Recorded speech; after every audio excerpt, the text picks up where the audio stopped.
All right, guys, we are just 5 days away from the close of RM20 when we're gonna be handing someone the keys to this incredible 1970 C10.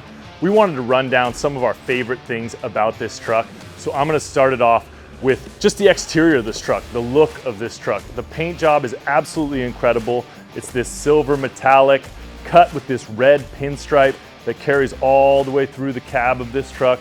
And then the darker gray that you see on the top level in the hood and the roof, also carried in with that super dark bed liner that we'll get to in a second. All of the bumpers and trim have been shaved, so you won't see, traditionally on the C10, you would see the cap of the bolts that hold on the bumper. That's all been shaved, and it just is a really clean, uniform look with the aluminum, and then every other trim piece has been painted to match the truck. This truck just breaks necks everywhere it goes.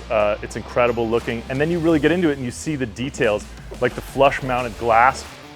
This glass is by Fessler, and it's just flush mounted into the truck. So there traditionally would be a trim piece here, and it's just been flush mounted and that's been gotten rid of. You can also see some of the body work and fabrication. This drip rail has been completely removed, but it still kind of has the hint of the curve to it.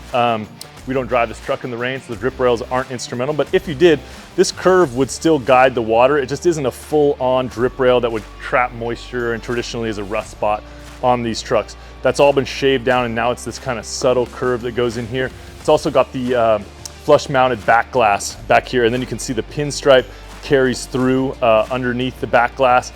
And then here's that beautiful bed liner I was talking about from SV Body and Paint. This is a functional bed liner, it's just a spray-in bed liner, but the color of it is a really dark gray, almost a black, but just a little bit lighter than that, and it really sets off the truck with this metallic silver cut with the red pinstripe, darker gray, and then the colors that are inside of the bed liner to the black interior. So just overall, the look, fit and finish of the exterior of this truck is definitely one of my favorite things, and it's gonna be one of the winners' favorite things too. We're just 5 days away from the close of this sweepstakes, so make sure you've got your entries over at RestoMods.com, and we could be handing you the keys to this beautiful machine.